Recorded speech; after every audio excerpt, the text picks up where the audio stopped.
ตัวจ้อยกี่เฮงไปใช้เอาหัวนะทักทายสบายดีพ่อแม่พี่น้องเบิร์สคูทุกคนเนาะทักทายสบายดีตอนบ่ายเมื่อนี้เขาก็เข้ามาหาเพื่อนจอยอยู่ทางบ้านดงหมักยางเนาะเมื่อสะพังทองแกงสวรรณเขตพี่น้องเลยตัวคือได้ยินข่าวว่าเสียลูกเอาผัวต้อนรับปีใหม่บ่พี่น้องเลยตัดภาพมาวันนี้ก็แล้วพี่น้องเลยป้าเฮือนใหม่เอื้อยเพิ่นนะพี่น้องเนาะงามพุ่นต้องย่องอยู่พี่น้องเลยสบายดีเลยเด้อใช้ลูกสาวไปใช้น้องรจนาไปใช้รจนาเลยเนาะไปใช้ก่อนดินน้ำไม่ได้ไปบ่ใช่บ่สบายเป็นบ่สบายเป็นยังไออ้าวมูบลินบุญตัวบ่สบายบัดนี้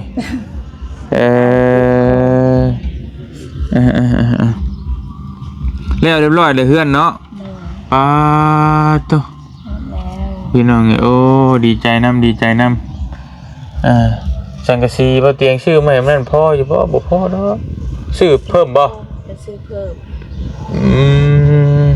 เป็นลายยางลายอยู่ดอกนี่เปลี่ยนหมดเลยพอบ่เตียงซื้อมาให้แล้วก็งบก็เบิดได้น้ำน้องบี้ตะบี้เพิ่นมาเพิ่มเติมพี่น้องเอ้ยกินข้าวกินน้ำอะไรมานี่กินแล้วเสียงเข้าไปอย่างมีได้ฉันกินข้าวเขียดเป็นการเขียดเลยเรื่องเขียดนะเขียดหน่อยบ่เขียดน้อย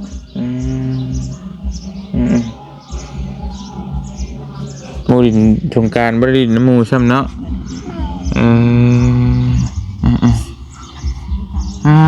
กั้นสองห้องจะห้องภายในฉัน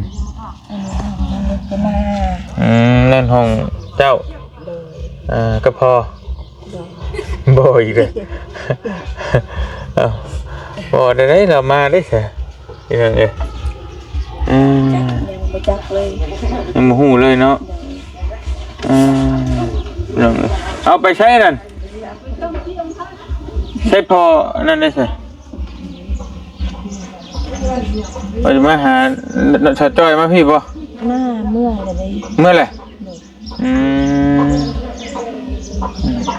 ย้วน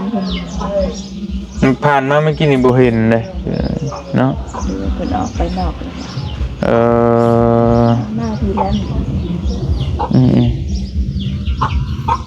คือได้ยินว่าสิมาอยู่บ้านผัวสิบ่รู้ว่าจังได๋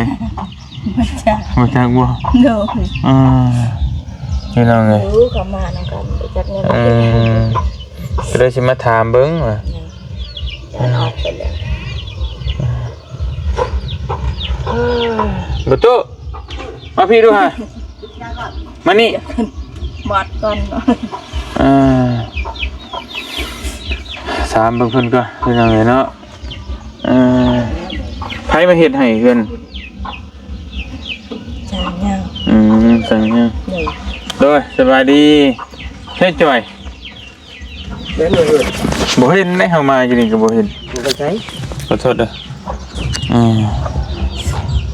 เพิ่นมานี่บ่กินนี่โดยมันเมื่อได้มันเมื่อแล้วทีนี้คือว่าได้ยินข่าวเขาว่าจะไปอยู่บ้านผู้บอกผู้ว่าแม่นแท้บ่หรือบ่แม่นมันบอกว่าจะเมื่อบังเฮือนเห็นว่าเมื่อบังเฮือนผู้บ่าวเห็นว่าอย่างเมื่อเบิ่งโดยยังบ่เคยเห็นเฮือนบ่าวอันผู้บ่าวใช่บ่ยังแล้วหาแต่มื้อนี้แล้วสิมื้อนี้เมื่อแล้ววะคือแม่เฮือนเมื่ออื่นเขามาว่ะมื้ออื่นมาโดยเมื่อบังเฮือนผู้บ่าวเลยเฮือนนึงบอกทีนี้นะชื่อบ้านมันยังลืมเลยชื่อบ้านนั้นบ้านดงมังเงี้ยวแม่นแหละเอาจักอยู่ดอกกับบ้าน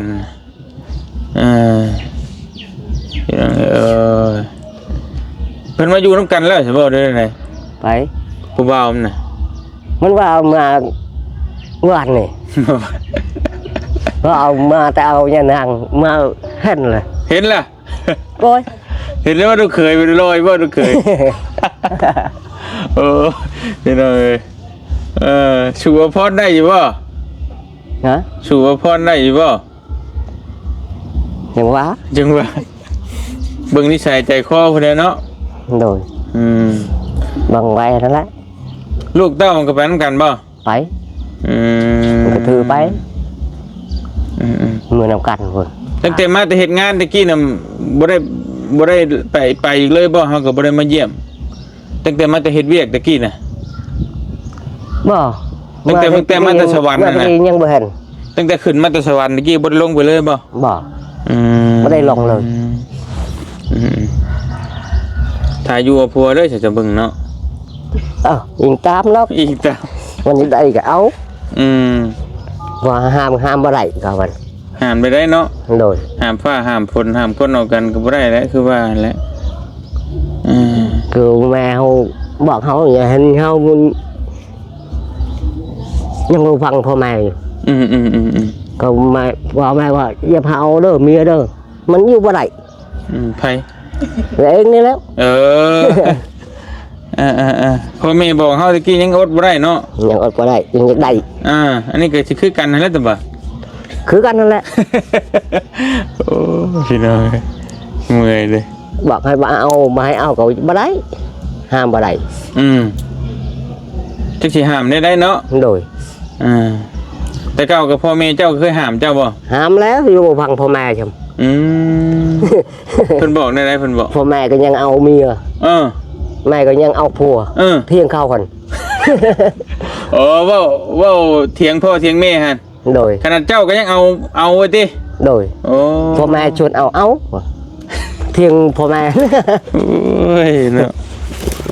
อายุจักปีเจ้าเมียผัวก็คนน้อยเนาะตอนนั้นตอนเจ้าเมียใหม่ๆจักปีอายุจักปีเอาใหญ่เอาติดเลยเอาหลดฮะโดยบักบ่ยักจักปีบ่ได้นับติบ่ได้นับแล้วพ่อแม่ก็บ่ได้จดทะเบียนใหญ่ละใหญ่ฮู้แต่ว่าใหญ่เอารถจะกลมจะบ่กลมบ่ยักบ่สนใจตัวนั้นเนาะพี่น้องเอ้ยเอามาได้กุ้มบ่บัดนี้คือเก่าแล้วบ่ได้กุ้มมีนั่นมีบ่มีครับอยู่ในนั้นมันบ่พังพ่อแม่หั่นอยากได้เนาะอยากได้บ่ได้เดี๋ยวต้องไปหาบ่ได้ก็ไปหาเอาโอ้เฮาเคยเช่ามักเอาเขาบ่เช่ามักเลยยาแต่ผู้ชายมากบ่บัดนี้เจ้าไปนี่ๆผู้ชายเอาเมียตัวนี้แล้วเมียตัวนี้เมียเดียวนี่โดย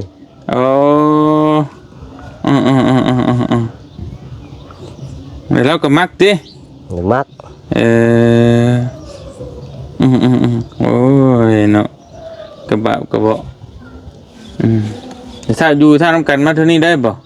โดยมีลูกน้ำกันจักคนบ่มีเลยบ่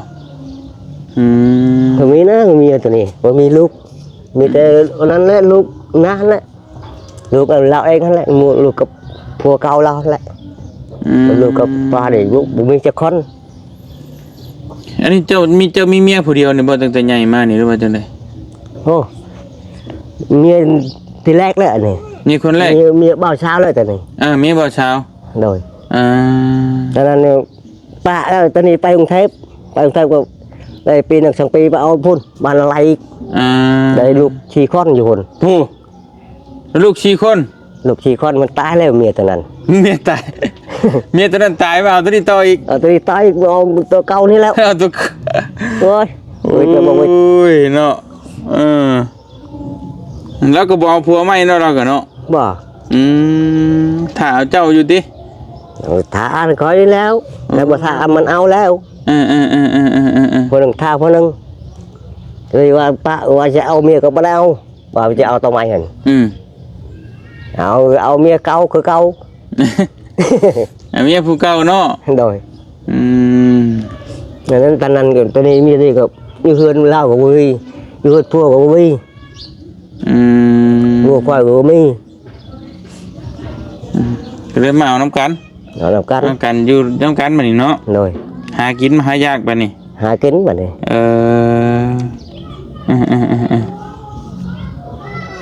โอ้ยพี่น้องเอ้ยมื้อเช้านี่มันมาพี่อยู่บ่มันจอยบ่ มาเช้านี่ อืม มากินข้าวเที่ยงนี้นะ อืม กินแกงหน่อไม้ ในเมื่อบัดนี้ เมื่อ อืมได้ยินเขาว่าดอกได้ยินเขาว่าอ้าวจอยสิไปบ้านไปอยู่บ้านผู้บ่าวแล้ว แวนในเฮือนยังเข้าไปแล้ว บ่เห็นมาเมื่อกี้นี่บ่เห็น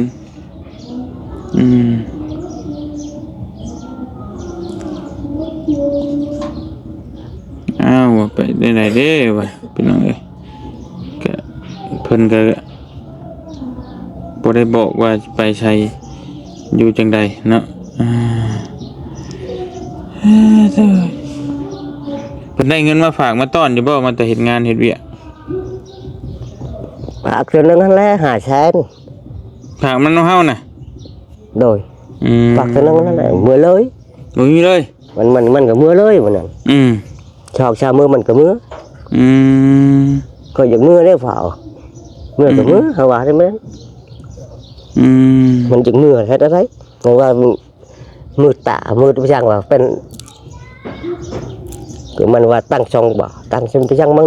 ตั้งนักมันเว้า เป็นตักศอกตังช่งไปละบัดนี้ โดย โอ้ยเนาะสร้างบ้าแท้ ไล่หูไล่ตามันว่า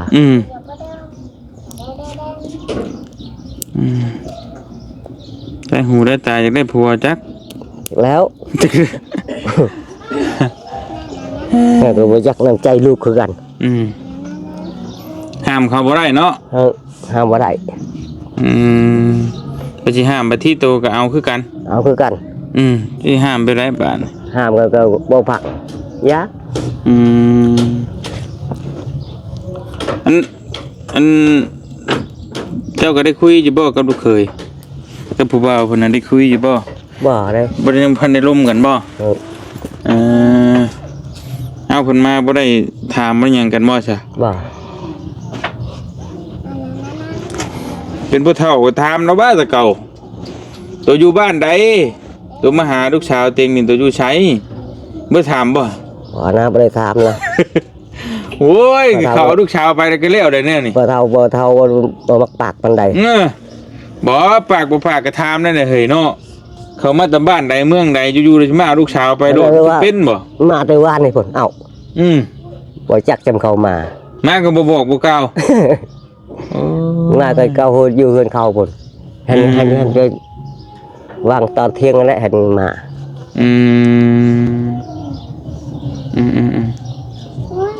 ก็เลยบ่ฮู้จ้อยบัดนี้เนาะพี่น้องเอ้ยโอ้ย ลมเขาว่าลมในเพชรในลาย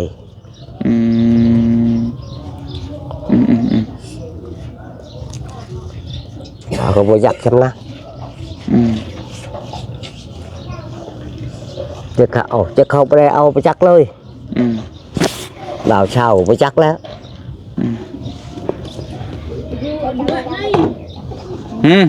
กินนี่ ได้คุยบอกกับลูกเคยหั่นแต่คนบ่ปากบ่เว้าพี่น้องเห็นแล้วแหละ ในหูหนักแน่แต่นั้นเว้านี่ค่อยๆมันบ่ได้ยินนัก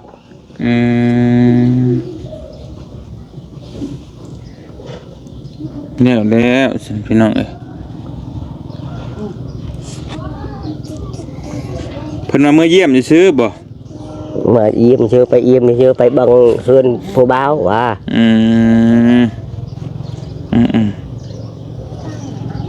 โอ้ยเนาะไปบอกไปเบิ่งข้างในสักบาทนี่คือได้ยินว่าพ่อแม่ทั้งผู้บ่าว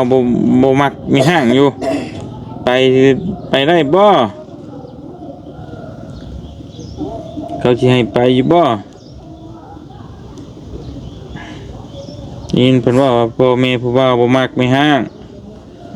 อ้าวเฮ็ดอะไรบ่มักก็ไปถามเพิ่นนั่นแหล้วว่าเพิ่นสิให้ยอมอยู่บ่ ดูว่าได้ใดพี่น้องนี่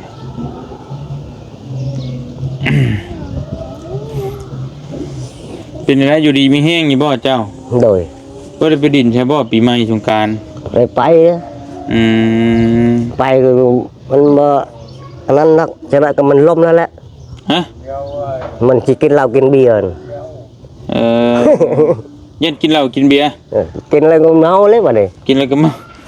แนวมันแหละกินแล้วก็เมาแหละเอ้ย ว่านี่ก็ไปบุญกันยังเมาบ่ อืม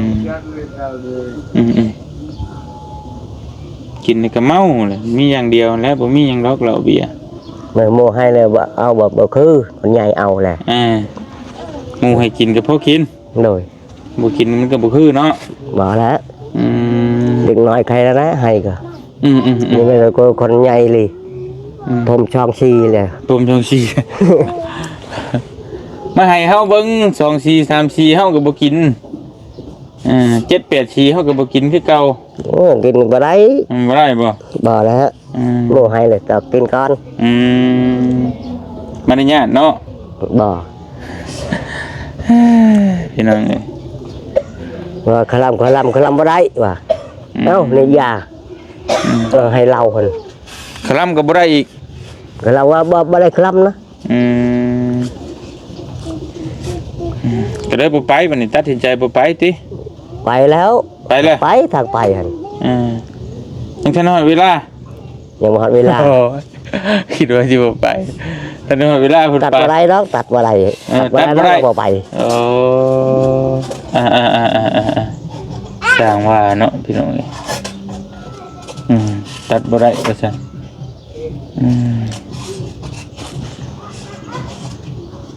จังวีคันอยู่ว่าวีคัน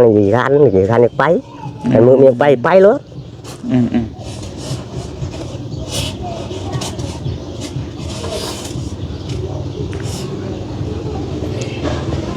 ให้นะบุญลายจำ ไปฉันโอเคฉันเฮาสิเมื่อก่อนบัดนี้เด้อโดยอยู่ดีมีแฮงพี่น้องเอ้ยเนาะ ก่อน เอาเงินไปลินปีใหม่โดยว่าขอบใจโดยโอเค ลืมเลย อยู่ดีมีแฮงปีใหม่เด้อ โดย ไปว่ากันพี่น้องเอ้ยอึบ